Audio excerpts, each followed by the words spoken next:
亲爱的朋友们，欢迎来到微光夜读。为应付家里催婚，我答应了母亲安排的联姻。对方是云城龙头企业董事长的独女宋清雾。为给我撑场面，我那神龙见首不见尾的女老板破天荒地把她那辆买菜车借我开。我按约定时间抵达宋清雾公司楼下，刚准备泊车，一辆骚粉色的法拉利就跟发了疯似的抢占我的车位。我刹车不及，两车相撞。你眼瞎啊？会不会开车？车窗摇下，一张画着精致妆容的脸探出来，颐指气使。明明是你抢我车位，我压着火，怎么还恶人先告状？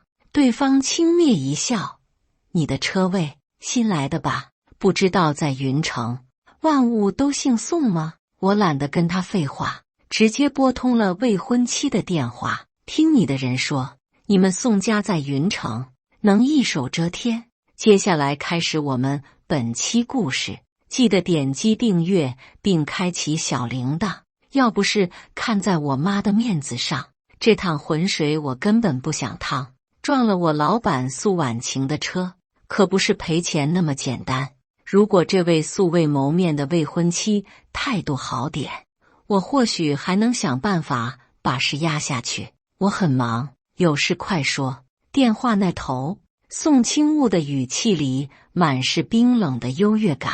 宋小姐，我建议你最好亲自下来一趟，不然……嘟嘟嘟，我话还没说完，听筒里只剩下忙音。我愣在原地。现在的大小姐都这么有性格的吗？抢我车位的女人见状，笑得花枝乱颤。哟，我还以为你是什么大人物，原来也是个样子货。她绕着我的车走了一圈，眼神里的鄙夷都快溢出来了。这什么破车，看着就不便宜，可惜跟了个穷鬼主人，赶紧赔钱吧。要是让我们宋总知道他的宝贝法拉利被你蹭了，你今天怕是走不出这栋大楼。对方看我年纪轻轻，开着一辆外地牌照的普通轿车，压根没把我放在眼里。这位小姐，讲点道理好吗？是你违规抢道，全责在你。我没找你麻烦，你倒讹上我了。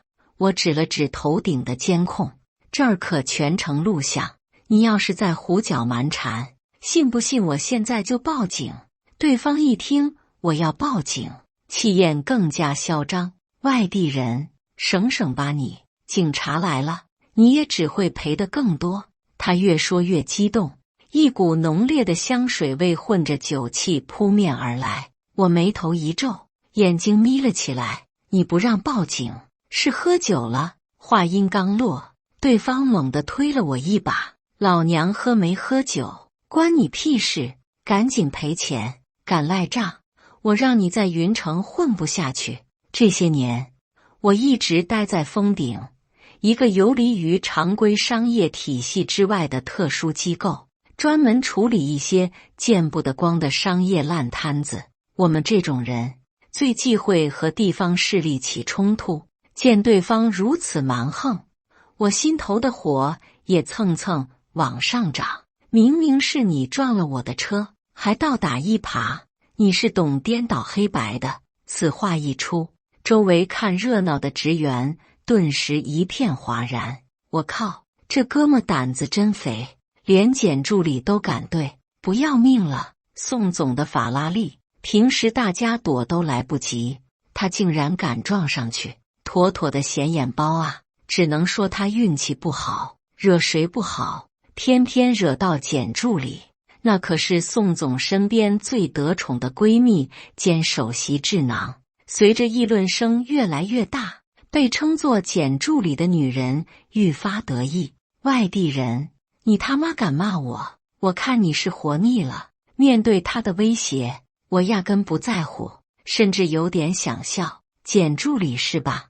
我劝你说话注意点，要是真把我惹毛了，后果不是你老板能承担的。我惹你妈个头！检助理骂骂咧咧，觉得不解气，撸起袖子就朝我脸上扇过来。怎么，你们云城人讲不过道理就动手？他一巴掌挥空，气得直跳脚。外地人，你再给老娘躲一下试试，信不信我现在就给宋总打电话，让你吃不了兜着走。面对简柔一次次的挑衅，我始终没有还手，只是一味避让，不是怕他，而是出发前，老板苏婉晴再三叮嘱陆岩，你这次出去代表的是封顶的脸面，不到万不得已，绝对不能动用我们的力量，更不能和地方人员起冲突。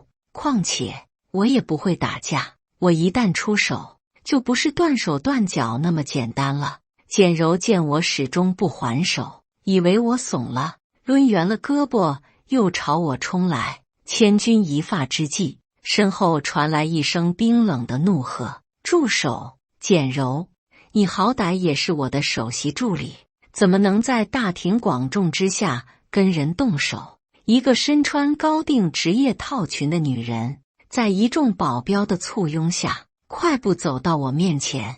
你就是陆岩？我仔细打量着眼前的女人，不得不说，我妈的眼光确实毒辣。一袭白色鱼尾裙将她玲珑有致的身材勾勒得淋漓尽致。如果非要挑点毛病，那就是她看我的眼神实在太过冰冷，仿佛在审视一件没有生命的货物。宋小姐，初次见面，容我自我介绍一下，我姓陆，单名一个言字，来自……不必了。没等我把话说完，宋清雾就不耐烦地抬手打断：我跟你不合适，你从哪儿来，回哪儿去吧。那一瞬间，我差点以为自己的耳朵出了问题。我从封顶总部开车到云城，连续奔波了10几个小时，连口水都没喝。刚一见面，他二话不说就让我滚蛋，这不是把我当猴耍吗？想到这，我的脾气也上来了。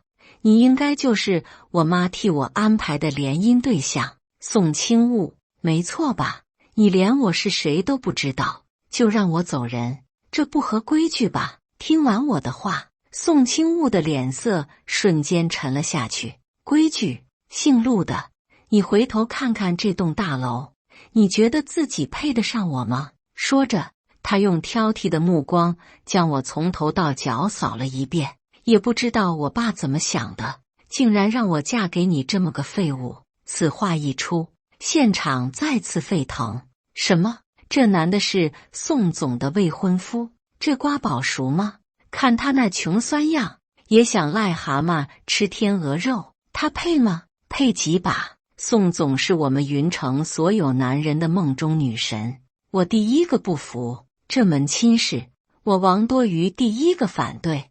周围的议论声越来越大，我有点懵。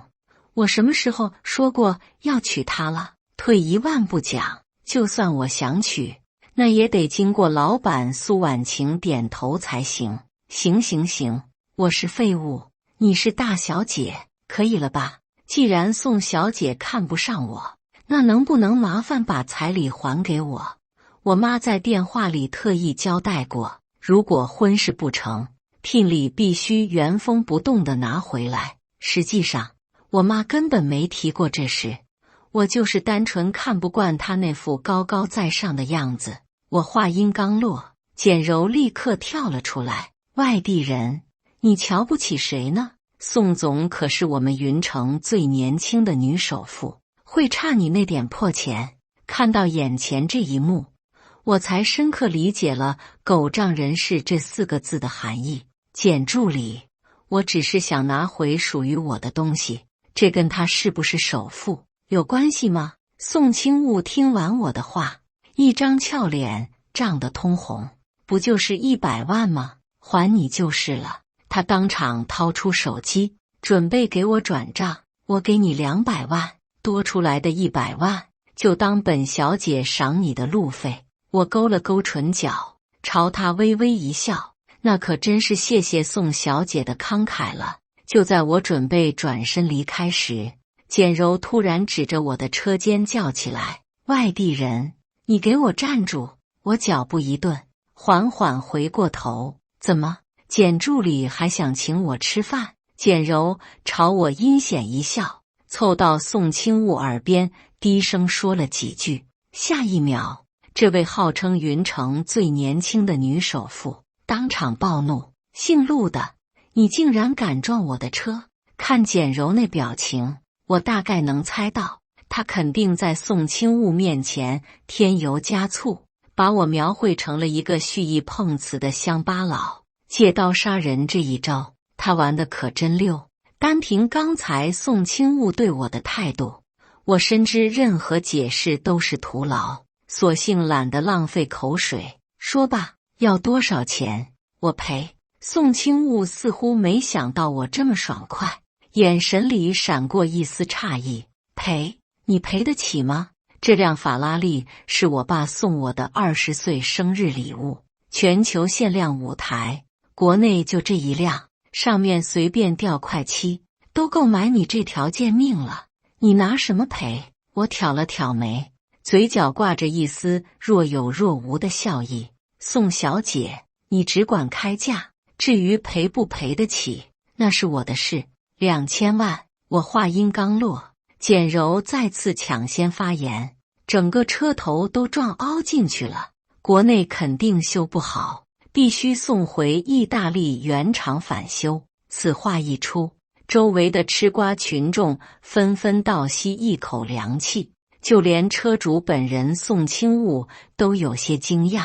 简柔，我这车当年落地也就2000多万，修个保险杠用不了这么多吧？简柔立刻摆了摆手，一副为你着想的忠臣模样。不，清雾，你想的太简单了。这辆车是伯父送你的生日礼物，意义非凡。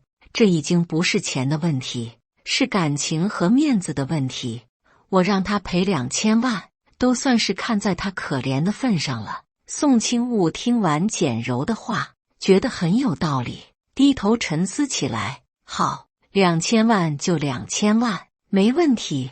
我根本不给他犹豫的机会，当场拍板。此刻，全场所有人的目光都聚焦在我身上。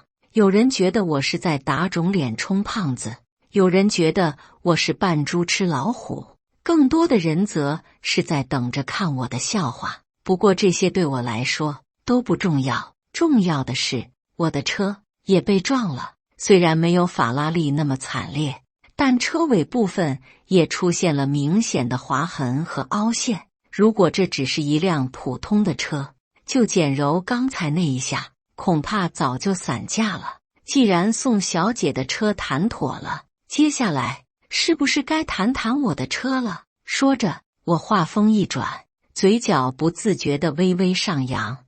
我这车是国产的，不用送去国外修，省事。话音刚落，周围顿时爆发出一阵哄堂大笑。以简柔为首的跟屁虫们一脸不屑地指着我：哥们，你脑子瓦特了吧？一辆破国产车能值几个钱？大不了赔你一辆新的。笑死！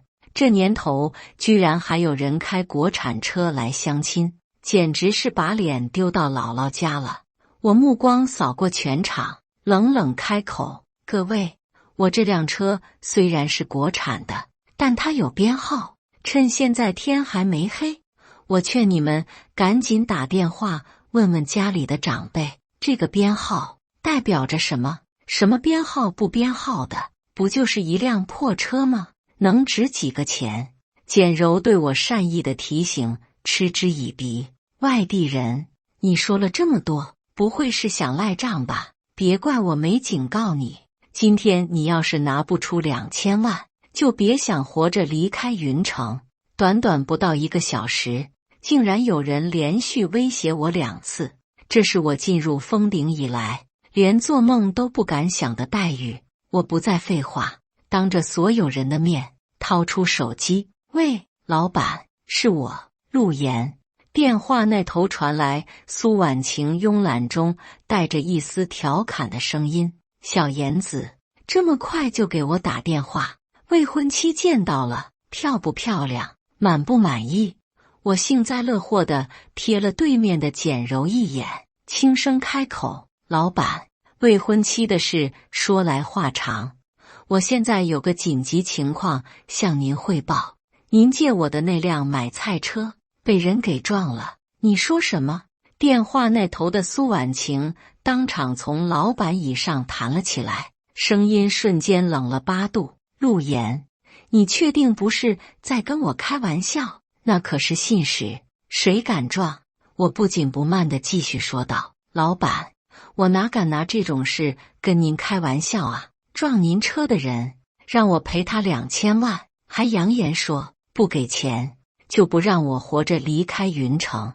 我把事情的经过原本地讲了一遍，苏婉晴气得在那头直笑，但笑声里没有一丝温度。对方是谁？我正准备开口，简柔一把将我的手机抢了过去。喂，你就是这外地人搬来的救兵吧？我给你20分钟时间凑钱，晚1分钟我就找人卸他一条胳膊。苏婉晴估计也是没想到，活了这么久，竟然还有人敢这么跟他说话，愣了几秒。就是你撞了我的车，还反过来让陆岩赔钱。简柔这会儿还没意识到自己惹了什么级别的存在，依旧一副天不怕地不怕的样子。别他妈废话，你就说赔还是不赔？我隔着屏幕都能感受到苏婉晴那足以冻结一切的怒火。赔2000万是不是太少了点？不如我赔你2个亿吧。告诉我地址，我马上让人把钱给你送过去。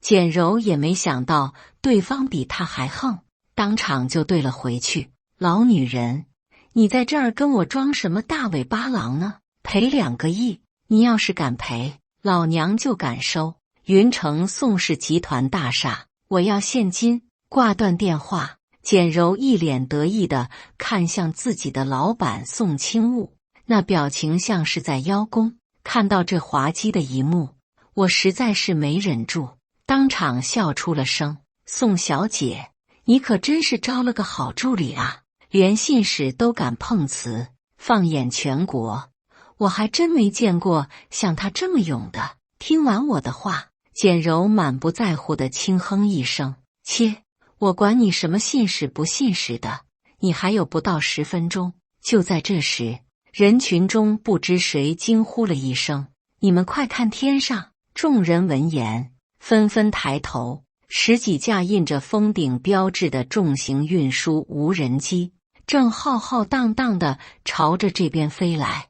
看到眼前这一幕，在场所有人都瞪大了眼睛，仿佛在看科幻电影。作为董事长的宋清雾更是一脸懵逼：简柔，我们公司最近有这么大的现金流项目吗？为什么不走对公账户，要用无人机空投？简柔闻言，当即挤出一个谄媚的笑容，上前一步，对着领头的那架无人机喊话：喂，你们是不是搞错了？我们宋氏集团最近没有这么大额的现金需求啊！无人机毫无反应，只是悬停在半空中。机腹下方的一个机械臂缓缓伸出，清冷的电子音响彻全场。请问哪位是陆岩先生？我方奉封顶最高指令，护送2亿现金至宋氏集团大厦，请陆岩先生签收。此话一出，现场所有人的目光不约而同地落在了我身上。简柔痴痴地望着我，脸上写满了难以置信。我勾起一抹冷笑，慢悠悠地走了出去。你们封顶的效率还挺高的嘛。领航无人机的摄像头红光一闪，对我进行虹膜扫描，随后机械臂呈90度弯曲，做出一个鞠躬的姿态。能为陆岩先生服务是我们的荣幸。简柔见状，忍不住开口质问：这是怎么回事？你们是不是认错人了？这小子不过是个外地来的土包子，怎么可能劳动你们封顶亲自出马？无人机的电子音再次响起，这次却带上了一丝警告的意味。简柔助理，20分钟前，你刚与我方最高负责人通过话，对吗？简柔下意识地点了点头，那就没错了。这2亿现金是我方负责人赔偿给你的修车费。简柔的身体猛地一颤，脸色瞬间惨白。那能不能稍微透露一点，对方是什么来头？权限不足，无可奉告。无人机的回答冰冷而干脆。几番对话下来，简柔的额头上已经布满了冷汗。看到自己的心腹吃瘪，宋清雾感觉面子上有些挂不住。我是宋氏集团董事长宋清雾，对方什么身份，我总有资格知道吧？无人机沉默了片刻，似乎在进行内部信息核验。宋总，根据系统评估，以您目前的级别，恐怕还不够。话音刚落，现场一片哗然。什么？我没听错吧？连我们云城首富都没资格知道对方的身份，一个电话就能调动封顶空投2亿现金，这种实力，放眼全国都找不出几个吧？这下踢到铁板了。简助理和宋总今天怕是要栽个大跟头。随着周围议论声越来越大，宋清雾的脸色也变得愈发苍白。宋小姐，你助理要的2亿现金已经到位，接下来是不是该谈谈我的赔偿了？臭小子，我刚上网查过了，你这车连个牌子都搜不到，根本就是一堆破铜烂铁，值几个钱？简柔把手机递到我面前晃了晃，试图找回一点场子。我微笑着摇了摇头。宋小姐，看来你的这位助理眼界还是太窄了。我老板这辆车是封顶内部的特供载具，代号信使，从不对外销售，网上又怎么可能查到价格？之前我提醒过你，车有编号，你不会天真的以为内部的特供载具和市面上的量产车能一样吗？说到一半，我扭头看向还沉浸在自己世界里的简柔。简助理，你不是喜欢上网吗？那你不如再搜搜看封顶信使这个词条，看看它到底意味着什么。什么？我没听错吧？竟然是信使！人群中突然有人发出一声惊呼。这车我只在封顶内部的机密档案里见过，是给最高级别的执行官配备的移动指挥中心，整个车身都是记忆金属，能防爆，还能自动修复。怪不得宋总的法拉利撞得那么惨，人家这车根本就不是一个维度的东西。简柔的眼神瞬间暗淡下来，双腿一软，差点瘫坐在地上，支支吾吾道：怎么会这样？我以为这只是一辆普通的国产车。我用余光轻轻扫了他一眼。简柔，你现在是不是特别后悔？你是不是觉得我开着一辆不起眼的车就可以被你随意拿捏、颠倒黑白，甚至肆意侮辱？简柔被我对得哑口无言，只好向一旁的宋清雾投去求助的目光。清雾，看在我跟你这么多年的情分上，你可得救救我啊！我用微笑凝视着已经汗流浃背的简柔。简助理，我劝你还是别白费力气了。你的宋总现在自身都难保，又怎么就得了你？听完我的话，宋清雾脸色一沉。姓陆的，你别欺人太甚，别忘了这里是云城，是宋家的地盘。哦，听宋小姐这口气，是准备用家族势力来压我了。我从口袋里掏出手机，要不我来替你给你父亲打这个电话。说完，我当着所有人的面拨通了宋清雾的父亲，宋氏集团创始人宋振邦的电话。电话只响了一声，对方立刻就接了起来。哎呦，是陆先生啊，您这会儿不是应该和我家清雾在一起吗？怎么有空给我打电话？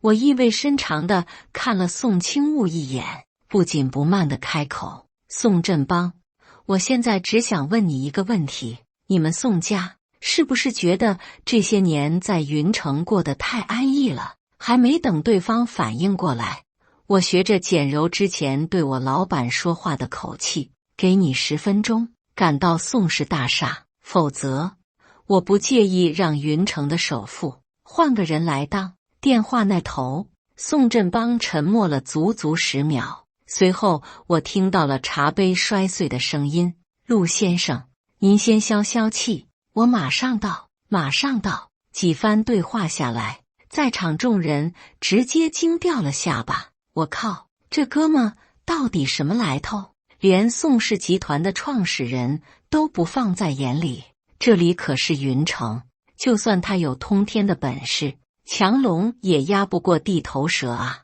作为如今宋家的门面，宋清雾更是气得浑身发抖。姓陆的，我不管你是什么身份，我们宋家绝对不会放过你！我满不在乎地朝他摆了摆手。宋小姐，你恰好说反了，现在不是你们宋家放不放过我的问题，而是我能不能放过你们。话音刚落，作为宋清雾的头号舔狗，简柔第一时间又站了出来。小兔崽子，敢对宋总不敬，今天老娘就要了你的命！他朝身后大手一挥，四周瞬间涌出10几个身穿黑西装的保镖，将我团团围住。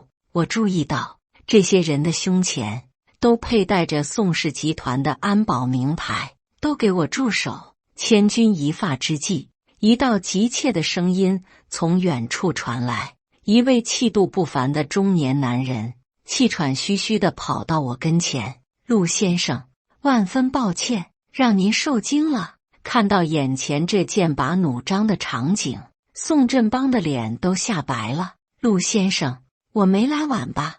我低头看了一眼手腕上的峰顶特制通讯器，时间刚好过去9分50秒。宋董事长，你来得刚刚好，你的宝贝女儿正准备让她的保镖对我动手呢。宋振邦的态度极其诚恳，没有丝毫犹豫，转身就给了宋清雾一记响亮的耳光。只听见啪的一声，宋清雾那张漂亮的脸上瞬间浮现出5个清晰的红指印。蠢货，你知不知道自己做了什么？还不快给陆先生道歉！宋清雾显然被这一巴掌打懵了，捂着脸难以置信地看着自己的父亲。爸，你是不是老糊涂了？你打我干什么？明明是他对您出言不逊，还扬言要让我们宋家破产，你怎么反而帮着一个外人来教训我？看到这一幕，我心中的怒火稍微平息了一些，但仅仅这样还远远不够，他宋家还欠我一个解释。宋振邦满脸怒容地盯着自己的女儿，反手又是一巴掌。你还有脸问我为什么？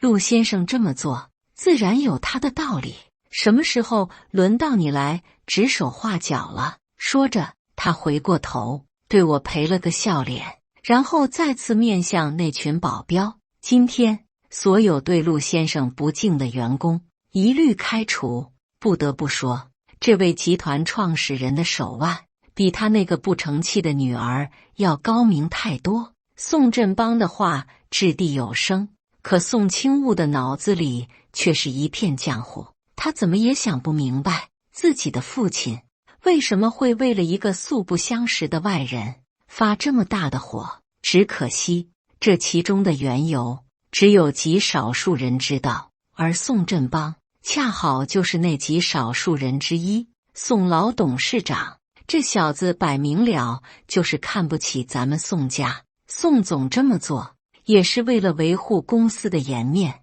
您何必发这么大的火呢？就算这小子有点背景，可这里毕竟是云城，再怎么样，宋氏集团的脸面也得保住啊。周围的吃瓜群众听完简柔的煽风点火，纷纷点头表示赞同。可宋振邦却做出了一个让所有人都大跌眼镜的决定：你就是我女儿的首席助理简柔，是吧？我现在以宋氏集团创始人的身份正式通知你，你被开除了。也许在外人看来，如今的宋振邦是离开商场太久，已经看不清当下的局势，可只有我知道，他这么做只是为了保住宋家，在做最后的挣扎。我找了个绝佳的关警卫坐下，把舞台暂时交给他。宋振邦的表现也确实没让我失望，他当着所有员工的面，不顾形象地指着自己女儿的鼻子破口大骂：宋清物，我现在以宋氏集团创始人的身份命令你，立刻马上给陆先生道歉。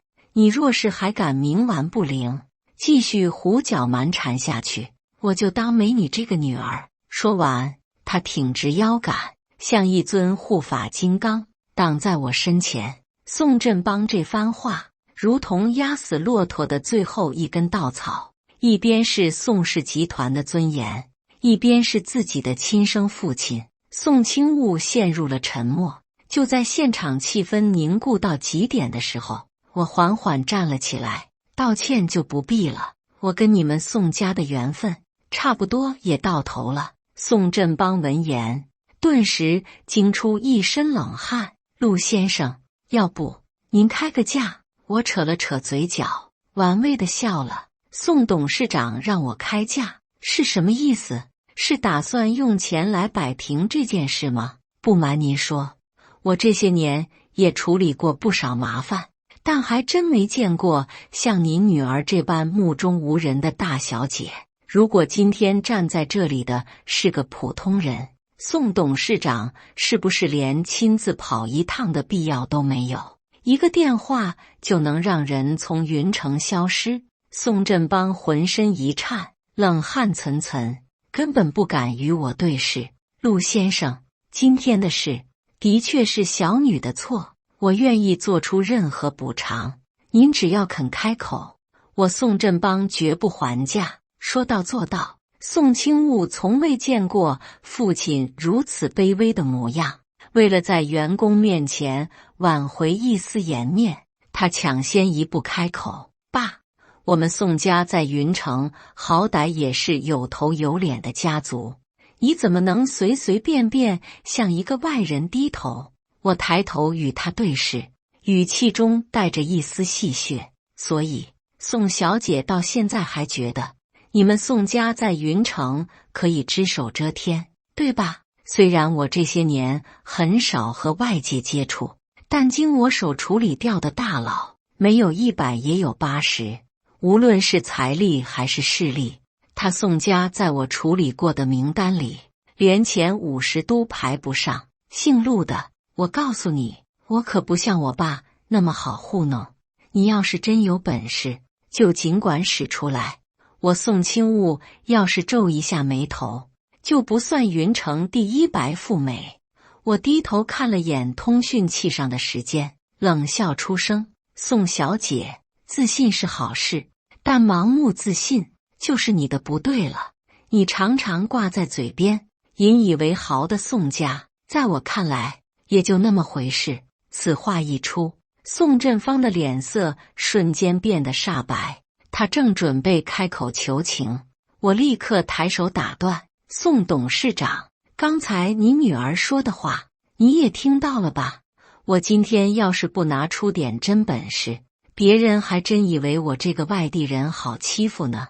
我话音刚落，宋清物的手机就疯狂地响了起来。他狐疑地看了我一眼，犹豫了几秒，最终还是接通了电话。你说什么？你再给我说一遍。宋清物瞪大了双眼，一脸不可置信地盯着我。什么？公司所有海外账户被冻结，核心数据被封顶锁定，还是封顶最高级别的裁决小组亲自执行的？跟法务部再三确认之后，宋清物整个人都傻了。姓陆的，你别告诉我这一切都是你干的。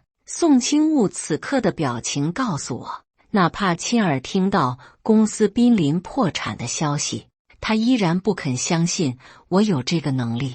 然而这一次，甚至都不用我亲自开口，憋了许久的宋振邦再也忍不住了，指着他的鼻子怒斥道：“宋清悟，我怎么会生出你这么个成事不足败事有余的蠢货？你是还嫌自己闯的祸不够大，非要把整个宋家都搭进去才肯善罢甘休吗？”宋振邦猛地一拍大腿，一副恨铁不成钢的模样。我的小祖宗啊，你难道到现在还不明白我为什么要费尽心思给你安排这门婚事吗？平日里你再怎么胡闹，我都可以睁一只眼闭一只眼，可你今天千不该万不该，偏偏得罪的是陆先生啊！宋振邦越说情绪越激动，到最后整个人气得直跺脚。不是我自夸，他刚才那番话没有一丝夸张的成分，更何况他的助理还撞坏了我老板的车。在宋振邦一番苦口婆心的血泪控诉下，宋清悟这才幡然醒悟：“爸，你的意思是，这小子的背景高到连我们宋家都得罪不起？”此时此刻，现场的每一个人看我的眼神都发生了天翻地覆的变化，充满了敬畏与恐惧。特别是简柔，早已吓得躲在人群中瑟瑟发抖，连头都不敢抬。宋小姐，你应该庆幸之前没有对我做出更过分的行为，否则现在肯定不只是公司破产这么简单了。宋清悟哭丧着一张脸，声音带着哭腔：“陆先生，我真的知道错了，之前都怪我有眼无珠，不识泰山，低估了您的实力。您看这样行不行？这门婚事就这么定了，我们明天就去民政局领证。”我勾了勾唇角，意味深长地看了他一眼：“宋小姐，你现在说什么？都已经晚了，聘礼都被你退了回来，哪还有再收回去的道理？”我的话如同一道晴天霹雳，宋清悟低着头，彻底没了声音。看到宋氏集团如今的下场，作为创始人的宋振邦也只能在一旁默默叹气，连求情的勇气都没有了。现场安静的可怕，所有人都在好奇，接下来我会如何处置宋家。半晌过后，我转头看向一脸颓败的宋振邦，轻轻叹了口气：“宋董事长，看在我妈的面子上，我可以考虑放你们宋家一马，但我有一个条件。”宋振邦听完我的话，暗淡的眼神里突然迸发出一丝光亮：“陆先生，您快说，什么条件？只要能保住宋家，无论您让我做什么，我都万死不辞。”我抬手指向早已哭成泪人的宋清 Chivers， 神秘地笑了笑。不知道宋董事长听没听过一句话，叫做“解铃还须系铃人”。我话音刚落，宋清悟的表情立马就变了：“姓陆的，你这话是什么意思？难不成你是想让我爸大义灭亲，把我逐出家门吗？”我摊开双手，似笑非笑地看着他：“宋小姐，之前你不是还在求我放过你们宋家吗？现在我给出了解决方案，你反倒又不乐意了，这好人可真难做啊！”话说到一半，我抬手指向不远处那辆完好无损的信使：“我老板的车屁股被人划了一道，总得有人来负责吧？以简柔目前的级别，让他来背这个锅，恐怕还不够分量。而你刚刚好。”我最后一句话是故意说给宋振邦听的，表明我的态度的同时，也算是给宋家留下了一条生路。毕竟整件事错在宋清悟和他的助理身上，与其他人无关。宋振邦犹豫了片刻，最终还是朝我重重地点了点头：“陆先生，就按您说的办，我明天会以宋家家主的身份召开新闻发布会，并且对外宣布和宋亲务，断绝父女关系。撞了我老板苏婉晴的车，可不是赔钱那么简单，自处或因他而起，也只能由他来终结。而作为整个事件的导火索，简柔当晚就被封顶的人带走了。单凭他之前在电话里辱骂苏婉晴这一点，他的下半辈子估计要在封顶最底层的矿星上度过了。今夜过后，云城宋氏集团将彻底成为历史。我只是简单打了几通电话，一家有着数千名员工的上市公司便在一夜之间消失得无影无踪，就好像他从来没有出现过一样。处理完所有事情，我给我妈打了个电话，特意叮嘱她下次再介绍对象一定要找个靠谱点的。自此，云城之行告一段落。感谢大家的观看，本期故事精彩吗？欢迎大家在下方评论区吐槽。如果你喜欢这类故事，记得点击订阅微光夜读，并分享给更多的人，这会对我帮助很大。再次感谢大家的观看。